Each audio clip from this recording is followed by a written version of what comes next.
తండ్రి కుమార పరిశుద్ధాత్మకు మహిమ కలుగునుగాక. ప్రియమైన ప్రజలారా, ఈనాటి జ్ఞానవానికి మేము పలికే ఆహ్వానం ఇదియే. ప్రియమైన దైవ ప్రజలారా, సామెయలు మొదటి గ్రంథంలో మనం రమారమి 13వ అధ్యాయం నుంచి జోనాతాను అనేటటువంటి ఒక వ్యక్తిని మనం చూస్తూ ఉన్నాము. ఈ జోనాతాను సౌలుని యొక్క 2వ కుమారుడు. సౌలు బెంజమిను గోత్రానికి చెందినటువంటి వాడు. ఇజ్రాయేలు ప్రజలకు మొదటి రాజుగా ఎంపిక గావింపబడిన వాడు. సామ్యుయేలు చేత అభిషేకించబడిన వాడు. యావే దేవుని చేత ఎంపిక గావింపబడిన వాడు. ఆ సౌలు యొక్క కుమారుడు జోనాతాను. అదే సందర్భంలో మనం దావీదుని సామ్యుయేలు ద్వారా దావీదుని యావే దేవుడు ఎన్నిక చేసుకోవటం మనం చూస్తూ ఉన్నాము. 13వ అధ్యాయం నుంచి ఇవన్నీ కూడా చూస్తూ ఉన్నాము. మనం ఇంకా కొంచెం ముందుకు వెళితే దావీదు ఎన్నుకునేటప్పుడు ఆయన మరి యూదా వంశమునకు చెందినట్టి వాడు. దావీదు సౌలుని యొక్క పాలనలో చేరి ఒక యుద్ధ వీరుడిగా, సైనిక అధికారిగా అనేక యుద్ధాలలో విజయం పొందటం మనం చూస్తూ ఉన్నాము. దావీదు సాధించిన యుద్ధ విజయాలలో దావీదులో ఉన్నటువంటి మంచితనం వల్ల రాజైనటువంటి సౌలునికి విధేయతను చూపించటం వలన జోనాతాను దావీదుతో మంచి స్నేహం చేస్తున్నాడు. వీళ్ళ ఇద్దరి యొక్క స్నేహము మరి పరిశుద్ధ బైబిల్ గ్రంథములో ఒక చక్కని ఉదాహరణగా మనకి కనబడుతుంది. జోనాతాను కూడా మరి తండ్రి అయినటువంటి సౌలుకి ఎన్నో యుద్ధాలలో విజయాన్ని చేకూర్చి పెడతారు. ఆ విధముగా జోనాతాను చాలా విజయాలను చేకూర్చుతాడు. మరి అదే సందర్భంలో దావీదు చాలా యుద్ధాలలో విజయం పొందుతాడు.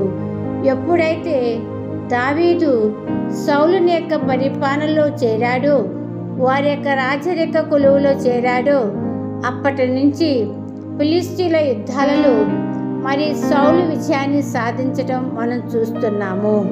విజయము సౌలుది అయినప్పటికీ కూడా ఆ యుద్ధాలన్నింటిలో కూడా రథసారథి ప్రధాన వ్యక్తి దావీదు కావటం చేత సౌలుకి దావీదు మీద అసూయ కలుగుతుంది.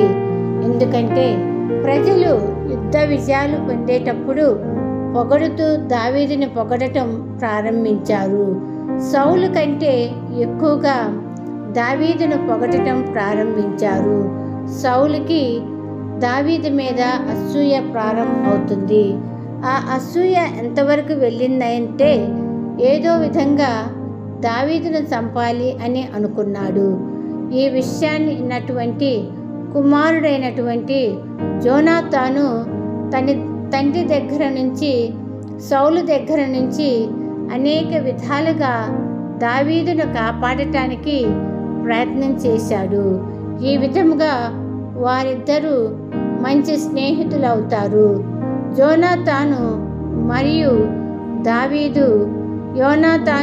జోనాతాను దావీదు పట్ల చూపించిన ప్రేమతో తన తండ్రి అయినటువంటి సౌలు తర్వాత దావీదు రాజ్యాన్ని పరిపాలనకు దావీదుని ఉంచాలని చూస్తాడు. మరి ఒక సందర్భంలో మనం చూస్తూ ఉన్నాము. సామ్యుయేలు మొదటి గ్రంథం మరియు 20వ అధ్యాయంలో 12, 13 వచనాలలో ఈ విధంగా చూస్తున్నాము. జోనాతాను దావీదుతో చెప్పటం, యావే దేవుడి సాక్షిగా నేను చెబుతున్నాను, నా ప్రభు దేవుడు నా తండ్రి పట్ల ఏ విధంగా తోడుగా ఉన్నాడో అదే విధంగా నీకు తోడై ఉండాలని నా కోరిక. నేను బ్రతికి ఉన్నచో యావే దేవుని పేరు మీద నన్ను కరుణింపుము. కానీ నేను చనిపోయినచో నా వంశము వారిపై దయచూపుము అని అంటూ మరి జోనాతాను దావీదును కాపాడటానికి అన్ని విధాలుగా ప్రయత్నం చేస్తూ, నేను మీకు చేసిన సహాయాన్ని బట్టి, నేను నిన్ను కాపాడిన రీతిని బట్టి నా తండ్రి మీద యావే దేవుడు ఏ విధముగా కరుణ చూపించాడో నీకు కూడా తోడై ఉండాలని కోరుకుంటున్నాను. అంతటి మంచి పాజిటివ్ యాటిట్యూడ్ ఉన్న ఒక మంచి దృక్పథంతో యావే దేవుడు నీకు తోడై ఉండునుగాక. సౌలు కుమారుడైనటువంటి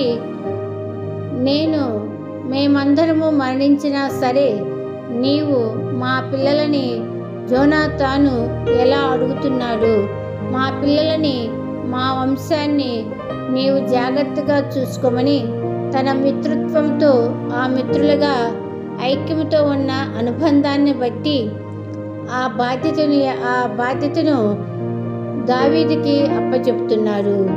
ప్రియ సహోదరి సహోదరులారా, మరి ఇన్ని మంచి లక్షణాలు జోనాతానికి దావీదుకి స్నేహాన్ని మనం చూస్తూ ఉన్నాము. మనకి మరి మంచి మనసుతో ఉన్నటువంటి వాళ్లకు మనం తోడ్పడటం మన వంతుగా ఒక అసూయగా ద్వేష భావాలకి మనం తలొగ్గకుండా మంచితనానికి, ప్రేమకు, ఇతరులను కాపాడటానికి మన వంతు సహాయ సహకారాన్ని ఇవ్వటానికి జోనాతాను దావీదు యొక్క వృత్తాంతంలో మనం చూస్తూ ఉన్నాము.